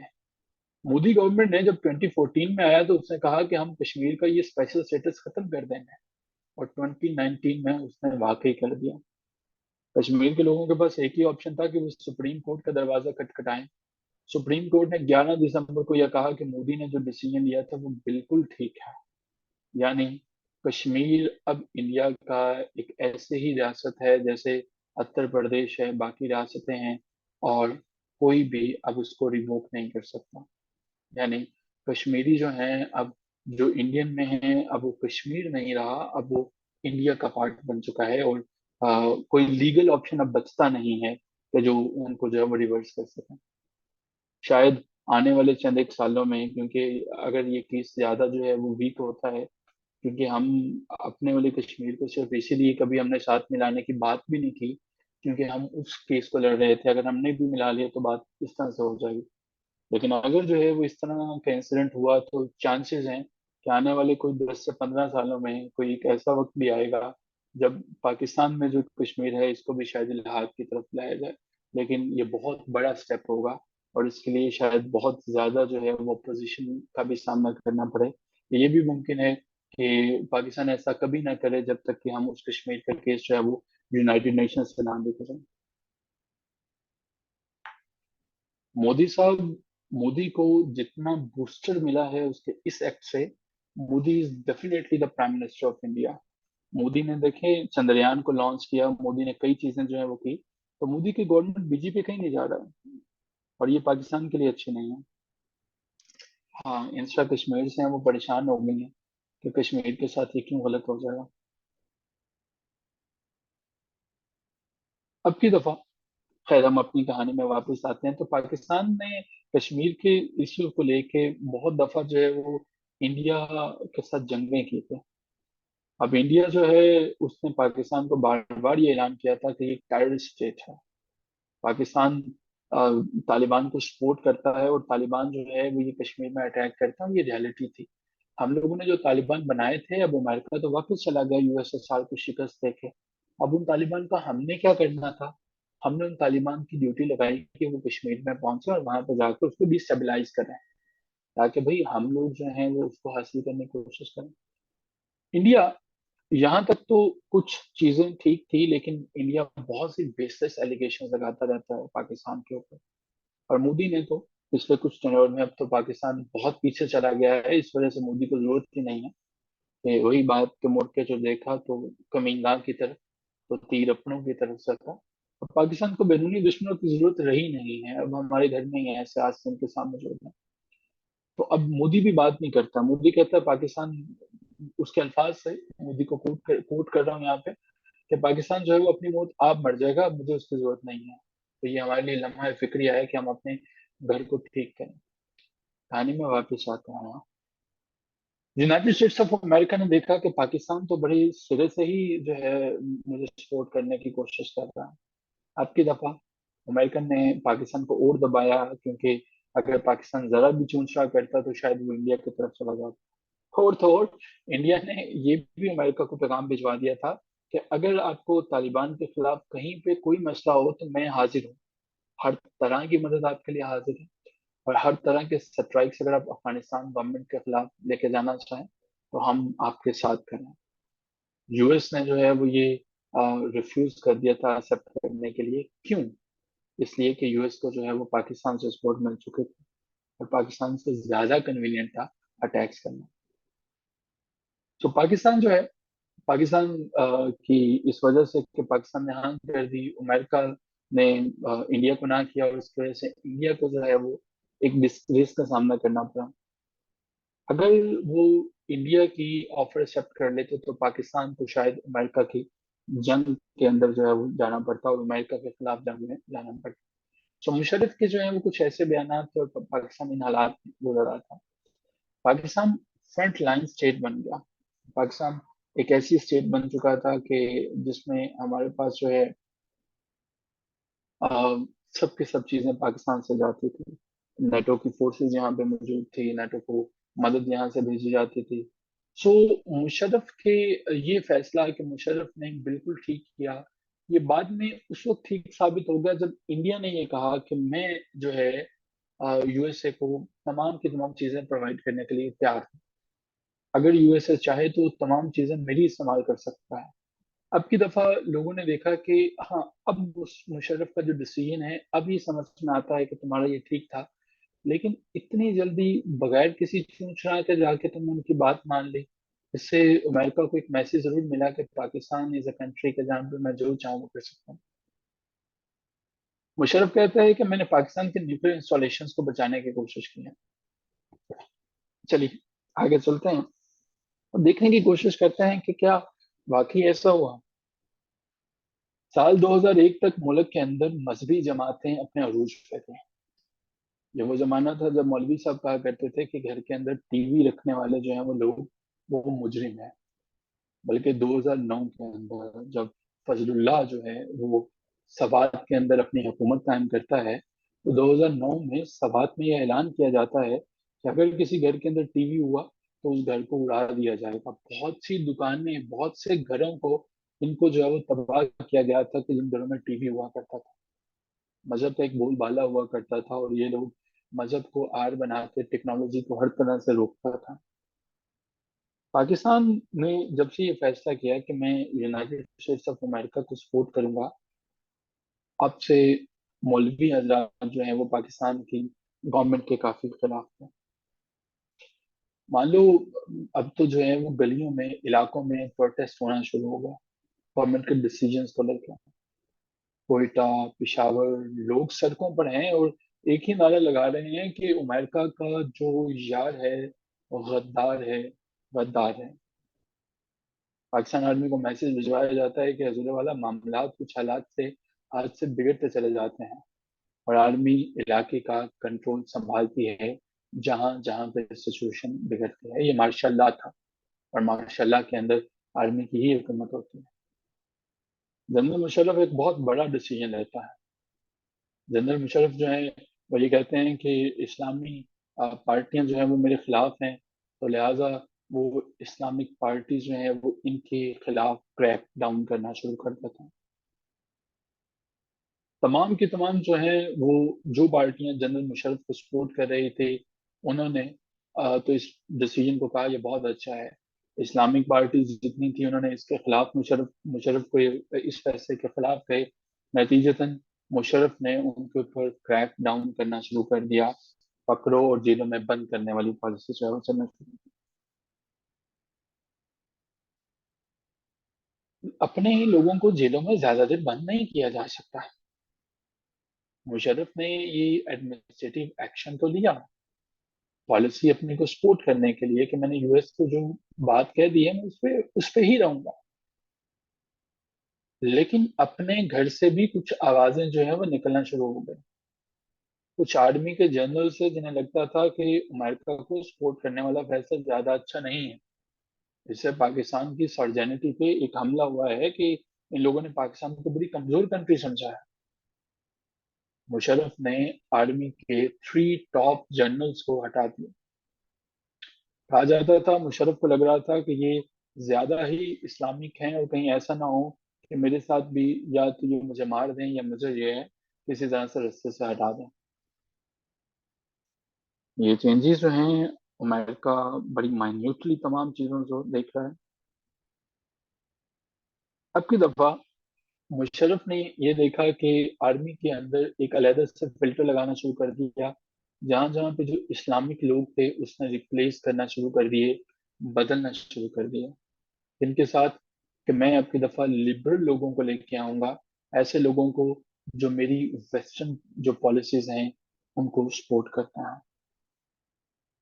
अभी तक मुशर्रफ बड़ा कामयाब चल रहा है। मुशर्रफ जो है तालिबान के खिलाफ जितने भी अटैक्स होते हैं, जहां तक भी तालिबान के खिलाफ लोग जो हैं वो तालिबान के हक में निकलते हैं, उनको काउंटर कर रहा है। और मुशर्रफ चाहता है कि अमेरिका के खिलाफ कुछ ना जाए। लेकिन साथ में मुशर्रफ के दिल में एक बहुत गहरा डर है, और वो डर ये है कि कहीं ऐसा ना हो कि मेरे अपने ही लोग आर्मी को सपोर्ट करना छोड़ दें। कहीं ऐसा ना हो मेरे अपने ही लोग हमें समझना शुरू कर दें कि ये तो अमेरिका की कठपुतली है। तो एक ऐसा सवाल भी था कि कहीं ऐसा ना हो कि मेरे अपने आर्मी के कुलीग्स ही ये समझना शुरू कर दें कि मुशर्रफ तो अमेरिका का ही बंदा बन चुका है, ये तो उन्हीं की बातें मानता है। इस वजह से मुशर्रफ जो है वो आर्मी के टॉप ब्रेस के अंदर जो है टॉप लोगों में काफी दफा तब्दीलियां लेके आता था। मुशर्रफ बहुत बहुत डेंजरस जो है वो साबित हुआ बहुत से ऐसे जनरल्स के लिए जिन्हें लगता था कि अगर हम मुशर्रफ को सपोर्ट नहीं करेंगे तो मुशर्रफ हमें कुछ नहीं कहेगा। लेकिन मुशर्रफ ने उन्हें डिसमेंटल कर दिया। प्रेसिडेंट मुशर्रफ जब से हुकूमत में आया था, जब से, तब हुकूमत क्या थी बल्कि तख्ता उलट के आया था, चूर दरवाजे से आया था, इसने बहुत सी रिफॉर्म्स को इंट्रोड्यूस करवाया था। ये बात सच है कि पाकिस्तान में सिवाय एक डिक्टेटर के जो कि जनरल जियाउल हक था, बाकी डिक्टेटर्स ने ज़ाहरी तौर पर जो है मुल्क की इकोनॉमी को बेहतर किया था। लेकिन अगर आप बैंक लूट कर लाते हैं और अपना घर बेहतर कर लेते हैं तो ये कोई अच्छा तरीका नहीं है मुल्क को बचाने का। बजाय इसके कि आर्मी का काम तो सरहदों की हिफाजत करना होता है, आर्मी को ईवान सदर का रास्ता किसने दिखाया?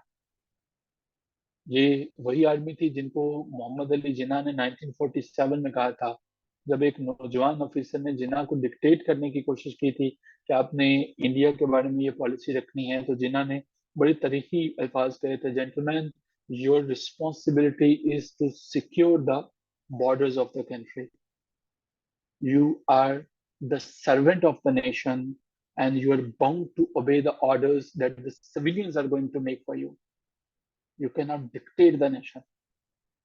और जिन्ना की एम्बुलेंस जो है वो, उसका तेल क्यों खत्म हुआ, वो रास्ते में क्यों खराब हुई, इसकी बड़ी वजह जिन्ना का वो स्टैंड था, जिनके बारे में आज एक इंतहाई जाहिल किस्म का आदमी कहता है कि जिन्ना जो है उनकी कोई बातें कुरान या हदीस तो है नहीं कि तब्दील नहीं किया जा सकते. शायद वो नहीं समझते कि जिन्ना किस आला पाए का जो है वो पॉलिटिशियन था, या मोहम्मद अली जिन्ना का रुतबा कैसा था. आप एक इंच जमीन किसी से नहीं ले सकते हैं, और मोहम्मद अली जिन्ना जो है गांधी, नेहरू और माउंटबेटन और ब्रिटेन जो है वो इनकी आंखों में आंखें डाल के एक बड़ा इस्लामी मुल्क बना गया. तो ये कहना कि उसकी बातें जो हैं वो बिल्कुल फजूल है, तो या वो तब्दील नहीं हो सकती इसराइल को लेके.